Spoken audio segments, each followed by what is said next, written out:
Merhaba, iyi günler.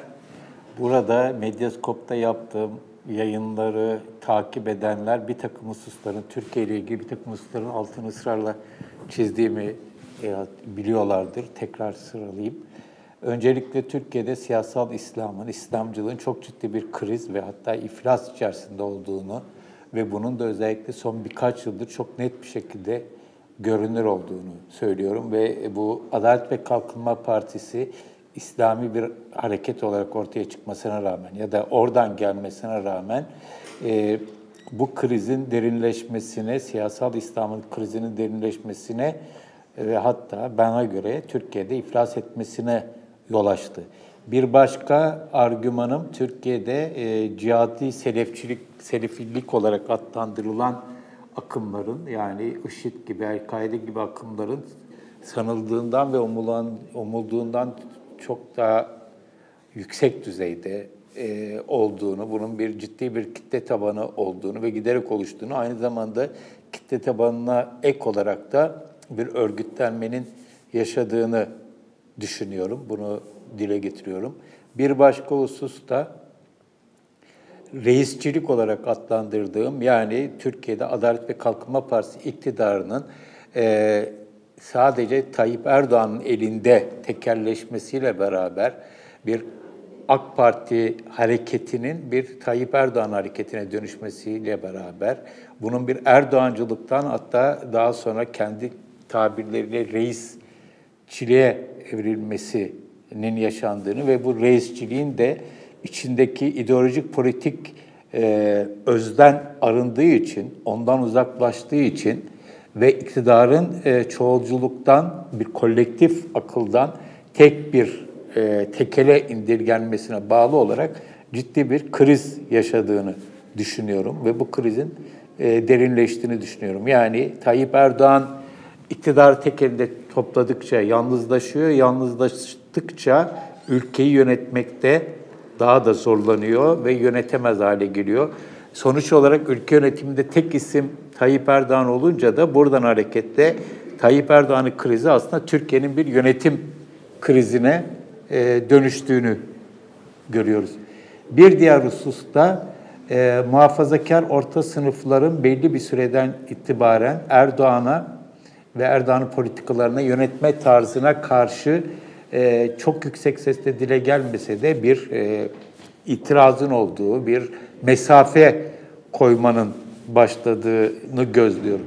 Şimdi bütün bunların referandumda net bir şekilde gözüktüğü kanısındayım ama referandumun ardından hemen hile tartışmaları, şaibe tartışmaları işin merkezine girdiği için olayın bu yönleri ıskalanıyor, kaçırılıyor ya da hiç bakılmıyor bile. Halbuki şunu ısrarla vurgulamak lazım.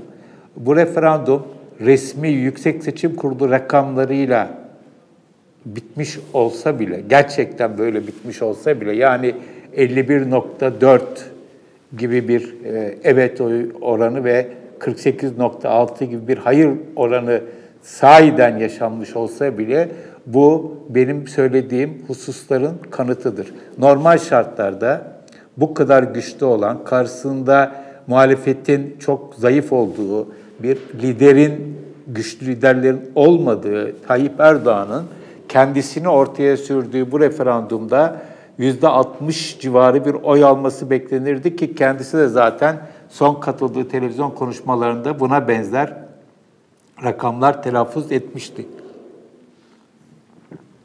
Burada çok ciddi bir kriz söz konusu. Ancak muhalefet onun yaşadığı, yani siyasi iktidarın yaşadığı bu krizin derinleşip iktidarın değişmesine yönelik stratejiler geliştirmek yerine kendi içerisinde hemen bir takım tartışmalara, özellikle CHP içerisinde girdiğini görüyoruz ve dolayısıyla bu ilk günler ki 7 Haziran seçimi sonrasında da böyle olmuştu. 7 Haziran'da çok bariz bir yenilgi yaşamıştı Adalet ve Kalkınma Partisi ve böyle krizlerin ardında özellikle ilk günler çok önemliydi. Ama ilk günlerde bu krizin derinleşmesi yerine Erdoğan'ın yarayı sarması ve kendini toparlamasını gördük. Burada da hiç unutmamak lazım. Deniz Baykal'ın Erdoğan'la görüşmesi çok ilginç bir şekilde onu rahatlatan, tekrar kendisini toparlamasına vesile olan ilk önemli anlardan birisiydi. Burada da bir şekilde şu ana kadar yaşanan, pazar gecesinden bugüne 5 günde yaşananlara baktığımız zaman bir muhasebe, bir olayın yaşananların analizi yerine, yaşananların analizi nedeni yerine başka şeylerin gündemin birinci sırasını işgal ettiğini görüyoruz ve burada Erdoğan'ın ve Erdoğan destekçilerinin nasıl aslında bir kriz yaşamakta olduklarını görüp, gösterip onun üzerinden bir siyaset üretmeye şu ana kadar pek ciddi bir şekilde tanık olmadık. Şimdi İslamcılığın iflası başlığını özel olarak burada düşündüm. Çünkü burada daha önce yapmış olduğum Türkiye'de siyasal İslam'ın iflası üzerine yaptığım yayının çok ilgi görmüştü, tepki de toplamıştı ve izleyiciler bunun bir şekilde sürdürmemi istemişlerdi. Kimileri benim haksız olduğumu düşünerek, kimileri haklı bularak, kimileri de tam olarak ne demek istediğimi anlayamadıklarını söyleyerek ki ne demek istediğimi anlayamamaları diye bir olay varsa bu onlardan değil, büyük ölçüde benden kaynaklanıyordur. Şimdiden özür dilemek isterim. Şimdi siyasal İslam ve İslamcılık ve referandum dediğimiz zaman aklımıza ilk gelenlerden birisi çok garip bir şekilde Profesör Hayrettin Karaman.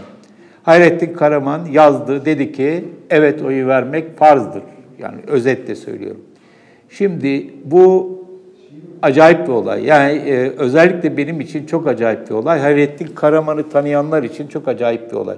Ben 1985 yılında gazeteciliğe başladıktan hemen sonra İslamcılık üzerine çalışmaya başladım ve Türkiye'de İslamcılar kimdir, kimlerdir diye ilk okumalarıma başladığımda, ilk sohbetlerime başladığımda ilk duyduğum isimlerden birisi Hayrettin Karaman'dı. Türkiye'de Müslüman Kardeşler Ekolü'nün, yani İvan-ı Müslüm Ekolü'nün Türkiye'deki tam birebir olmasa bile önde gelen isimlerinden birisi olarak söylenen bir fıkıh uzmanıydı. Yani İslam hukuku uzmanıydı. Hayrettin Karaman ve arkadaşlarının çevresini Türkiye'de nasıl yeni bir, özellikle ilahiyat çevrelerinde bir ekol oluşturduğu söylenirdi vesaire. Ve onun çok sayıda kitabını okuduğumu hatırlıyorum. Şimdi fetvalar, özellikle fetva yani hukuk kitapları yazardı, İslam hukuku kitapları yazardı. Hayrettin Karaman'la ilk ciddi tanışmam ve yaptığım söyleşi, röportaj ilginçtir. Her ne kadar kendisi pek hatırlamak ve hatırlatmak istemese de bir Abant toplantısı sırasındaydı. Çünkü Hayrettin Karaman Abant'ın bayağı müdavimlerinden birisiydi. İlklerinden olmasa bile belli bir aşamasından sonra Fethullah Gülen cemaatinin, o zaman Gazeteciler ve Yazarlar Vakfı'nın düzenlediği Abant'ta sürekli katılan ve bayağı da orada onore edilen bir isimdi. Ve orada yaptığımız bir röportaj, şimdi tam hatırlamıyorum ama demokrasi üzerineydi. Şimdi Hayrettin Karaman gibi belli anlamlarda uluslararası İslam dünyasını kastediyorum tabii, alanlarda belli bir prestiji de olan, Türkiye'de adının hep bir şekilde saygıyla anıldığı bir kişinin bugün gelip bu kadar, nasıl söyleyeyim artık kelimeyi çok kendisine çok da saygısızlık etmek istemiyorum ama yani yakışmayan bir şey yaptı. Yani bunun böyle bir şeyi, bir referandum, halk oylamasının İslam ve farz kavramıyla yan yana getirilmesinin abesliği herhalde herkes takdir edecektir. Esas takdir edecek olanlar da herhalde bir yerden sonra İslamcılardır. Türkiye İslamcılığının tabii ki bir alt taraftan aşağıda yaygın kesimler tarafından yürütülen bir İslamcılıktan bahsetmiyorum. O ayrı bir olay. Ama Türkiye'de İslamcılık, belli düşünenler, yazanlar, çizenler, okuyanların belli bir kalitesi hep olmuştur. Hayrettin Karaman da bunlardan bir örnektir. Ve bu kaliteyi bu kadar düşürmüş olması Hayrettin Karaman'ın aslında bir krizi gösterir. Bu kriz tabii ki Karaman Hoca'nın kendi krizi ama aynı zamanda da Türkiye'deki İslamcılığın ve Adalet ve Kalkınma Partisi iktidarının ve Tayyip Erdoğan'ın krizi. Yani insanlardan oy istemek için bu kadar dinin bu kadar basitleştirilmesi başlı başına bu krizi bize gösteriyor. Bir diğer husus, isim falan vermek istemiyorum ama herkes bir şekilde biliyordur. Türkiye'de İslamcılığı hala bir şekilde taşıyan, onu savunan ki birçok insan artık İslamcı olmadığını söylüyor süreç içerisinde. Taşıyan insanların önemli bir kısmı, hatırı sayılır bir kısmı diyelim özellikle, bu referandumda evet cephesinde yer almadılar. Ya açık açık bunu deklare ettiler ya da daha sessiz bir şekilde deklare ettiler. Ben tanıdıklarımdan biliyorum. İslamcılık süreci içerisinde bir gazeteci olarak takip ettiğim sürede tanıdığım, bildiğim kişilerin büyük bir kısmının bu referandumu bu paketi içine sindirdiklerini sanmıyorum. Tabii ki şöyle bir mesele var. Bu söylediğim kişilerin belli bir gücü yok. Artık yok en azından. Çünkü bu kişiler kendilerini AK Parti'ye bağlamadılar. AK Parti'nin çizgisine gelmediler. Onunla ittifak içerisine girmediler. Ve genellikle kendi başlarına kaldılar. Bu referandum sürecinde Hak ve Adalet Platformu gibi bir takım inisiyatifler çıktı hatta İslamcılığın içerisinden. Onlar açık bir şekilde hayır propagandası da yaptılar ve tabii ki siyasi iktidar tarafından dışlandılar. Ancak bu tür inisiyatiflerin, bu tür karşı çıkışları gördüğüm zaman tabii ki Türkiye'de şu anda AK Parti'nin, Tayyip Erdoğan'ın muazzam bir gücü var, iktidarı var. Onunla kıyaslandığı zaman bunların pek bir anlamı yok. Ancak şunu söylememe izin verin. Ben 85'te bu işlere çalışmaya başladım. Diyelim ki 80 sonları, 90 başlarında. İslamcılığa baktığımız zaman Türkiye'deki mevcut müesses nizamın içerisinde, merkez partileri içerisinde, geleneksel partiler ve diğer ordu vesaire gibi kurumlar düşünüldüğünde İslamcılar da Türkiye'de, Refah Partisi'ne dahil böyle görülürlerdi. Yani önemsiz, marjinal hareketler olarak görünürlerdi ve bunların hiçbir zaman belli bir güce erişemeyeceği söylenirdi. Hatta o dönemlerde yapılmış bir takım kamuoyu araştırmalarından hareketle dönem dönem şöyle şeyler çıkardı. Türkiye'de şeriat isteyenlerin oranı %2 ya da 3 ya da 5. Bunlar olsa şu kadar olur vesaire gibi şeyler söylenirdi. Şu anda Türkiye'de AK Parti'den bağımsız bir şekilde İslamcılıklarını sürdürmek isteyen kişiler ve çevreler var. Ve bu kişiler ve çevreler aslında AK Parti'nin denetimine girmiş olan İslamcılığın iflasından rahatsız olarak kendileri bir İslami bir hareket oluşturmaya çalışıyorlar ve ilginç bir şekilde ve bence isabetli bir şekilde burada demokrasiyi, çoğulculuğu, temel hak ve özgürlükleri, Kürt sorununda barışçıl çözümü öne çıkartıyorlar. Ve bu da onları Türkiye'de benzer temaları dile getiren başka kesimlerle yakınlaşmaya sevk ediyor. İlginç bir olay oluyor. İslamcılığın içerisinde yani bir İslamcılık arayışında olan kişilerin demokrasiyi daha fazla benimsemeye, temel hak ve özgürlüklere daha fazla sahip çıkmaya başladıklarını görüyoruz ve o anlamda da şu anda devletin tekeli altına girmiş olan resmi İslamcılıktan kendilerini uzaklaştırmaya başladıklarını görüyoruz. Ve burada bir başka ilginç nokta da şu, Adalet ve Kalkınma Partisi'nin ilk kurulduğu zamanlarda dile getirilen muhafazakar demokrasi gibi kavramlar bu kesimlerde birazcık nasıl söyleyeyim rahatsızlık da yaratmadığı değil. Ama AKP'nin süreç içerisinde özellikle Erdoğan'ın iktidarı tekelleştirmesiyle beraber bu çoğulcu demokrasiden uzaklaşmasına paralel olarak bu kişilerin başta çok fazla telaffuz etmek istemedikleri demokrasi gibi kavramlara daha fazla sahip çıkması gibi bir olaya yol açtı. Şimdi bir takım dün ya da önceki günleri de karıştırdım artık ama bu Mavi Marmara üzerinden yürüyen çok ciddi bir hareketlilik var Türkiye'de. Hala İslamcılık iddiasındaki bir takım gruplar, bir takım kurumlar söylenenlere, edilenlere, manyaklar vesaire gibi öner şeylere, laflara çok büyük bir infiale kapıldılar ve ülke çapında işte suç duyuruları vesaireler ve bir şey görüyoruz. Şu andaki Türkiye'deki hakim reisçi anlayışa karşı hala iktidara kendilerini yakın hisseden, iktidara kendilerini bağlı hisseden kesimlerin son bir deneyi bu aslında. Şu son günlerde yaşanan olay. Yani çok uzun anlatmaya gerek yok. Herkes bunun farkında, biliyor. Burada aslında çok ilginç bir şey yaşanıyor. Özellikle son dönemde Tayyip Erdoğan'ın yakın çevresindeki insanların ya da ona reisçilik olarak adlandırılan çizginin en sert, haşin savunucularının İslami hareketten gelmediklerini biliyoruz. Hatta dindar olup olmadıkları bile şüpheli çok sayıda insanın çok güçlü olduğunu, güç kazandıklarını biliyoruz. Ve onlara rağmen AK Parti içerisinde kalmaya çalışan bir İslamcı hassasiyetleri olan kişiler de var, çevreler de var, kurumlar da var. Bu kurumlar genellikle yaşadıkları rahatsızlıkları Tayyip Erdoğan'dan değil, o çevredeki kişilere atfederlerdi. Öyle yaparlardı, işin kolayıydı. Yani o meşhur kendisi iyi, çevresi kötü yaklaşımıyla bir nevi kendilerini nasıl diyeyim avunurlardı diyelim. Evet, avunurlardı. Şimdi bir kritik bir noktaya geldi. Çok çarpıcı bir olay yaşandı ve buna karşı bir İslamcı dozu yüksek bir çıkış yapılmak isteniyor ve merakla da bekleniyor. Ne çıkacak bunun sonucunda? Yani bu Erdoğan reis neyi tercih edecek? Onu bekliyor insanlar. Büyük bir ihtimalle çok net bir tercih olmayacak.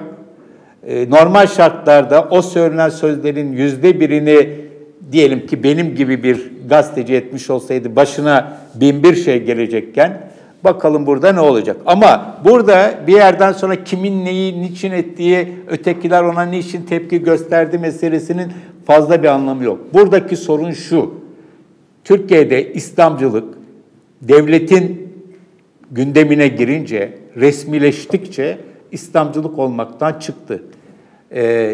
Çünkü siyasi iktidar İslam'ı ve İslamcılığı enstrümantalize etmekle beraber İslamcıların arzuladığı şekilde bir iktidar dizaynı yapamıyor. Bu özellikle global küresel konjonktürde zaten bunun imkanı yok. Kaldı ki bunu çok da fazla siyasi iktidarın elinde tutanların çok da fazla arzuladığı söylenemez. Ama şu anda çok referandumla beraber çok kritik bir aşamaya gelindi. Bu işin artık daha alenileşmesi, yani iktidarın aslında İslam'ı ve İslamcılığı araçsallaştırmasının ötesinde çok da fazla bir hedefinin olmadığının netleşmesi ihtimali çıktı. Burada ama şunu söylemek lazım. Kendi içinde bu olay, tartışma kendi içerisine bırakılırsa buradan bir netlik çıkmaz. Buradan netliği çıkartacak olan aslında dışarıdaki güçlerdir. Yani İslamcılıkla ya da siyasi iktidarla doğrudan ilgisi olmayan kişilerin bu kavgaya ya da bu tartışmaya müdahil olabilmeleriyle bu mümkün olabilir. Ancak ilginç bir şekilde tekrar oraya geliyoruz. Referandumun ardından başlayan tartışmalar, gösterilen tepkiler, olayın sadece bir oylarda yapıldığı iddia edilen usulsüzlükler ya da hileler vesaire üzerinden dönüyor olmasıyla beraber diğer referandumun sosyolojik, politik okumaları yapılmıyor. Yapılmadığı için de bu kriz AKP etrafında, Tayyip Erdoğan ya da kendi tabirleriyle reis etrafında yaşanan kriz de anlaşılmıyor, anlaşılmak istenmiyor. Kendi haline bırakılıyor. Kendi haline bırakılması durumunda da bu krizi bir şekilde kendi başlarına kaldıkları durumda iktidar ve iktidarın çevresindeki kişiler bir şekilde en azından çözemeseler bile hafifletebilirler. Yani burada İslamcılık meselesinin sadece İslamcılara bırakılması ya da İslam meselesinin sadece dindarlara bırakılmasıyla buradaki krizin kendi haline bırakılması gibi. Şimdi düşündükçe ben de ne dediğimi tam ifade edemediğimin farkındayım. Şöyle toparlayayım. Şu anda hem Tayyip Erdoğan hem Tayyip Erdoğan'a destek veren kesimler, farklı kesimler ciddi bir kriz yaşıyor. Ama dışarıdaki kişiler, bunlara muhalif olan kesimler bu krizi görmüyorlar, belki de görmek istemiyorlar, belki de umursamıyorlar. Görmedikleri ya da görmek istemedikleri ya da umursamadıkları için de bu krizi kendi haline bırakıyorlar. Bu kriz kendi haline bırakıldığı zaman krizin aktörleri tarafından en azından çözülmese bile yumuşatılabiliyor ya da ertelenebiliyor. Böyle bir olayla karşı karşıyayız ama şu kanıdayım. Dışarıdan müdahale olmasa bile bu içerideki siyasal iktidar içerisindeki ve çeperindeki iktidar savaşları bu krizi tek başına çok daha derinleştirmeye aday. Dolayısıyla şu anda Türkiye'de çok ciddi bir siyasal İslam'ın kendini İslamcılıkla tarif eden kesimlerin ve de İslam'ı ve İslamcılığı araçsallaştırmış olan kesimlerin çok ciddi bir krizini yaşıyoruz. Bu başkanlık sistemi ya da başka bir sistem, bunun hiçbir şeyi yok, farkı yok. Bu krizi çözebilecek formüller değil. Başkanlık sistemi en fazla bu krizin sürdürülebilirliğini, ertelenebilirliğini gerçekleştirmek için başvurulmuş bir çare olarak gözüküyor bana. Yoksa bu kriz çözülebilecek bir kriz değil. Bu gidişle, bu perspektifle bunun çözümü yok. Bunun çözümü nedir? Bunun çözümü tekrar Türkiye'nin çoğulcu demokratik bir perspektife girmesidir. Ancak Tayyip Erdoğan'ın bu aşamadan sonra böyle bir tercih yapacağını açıkçası hiç sanmıyorum. Biraz karışık oldu, farkındayım. Özür dilerim. İleride başka yayınlarda belki daha net anlatabilirim. Şimdilik söyleyeceklerim bu kadar. İyi günler.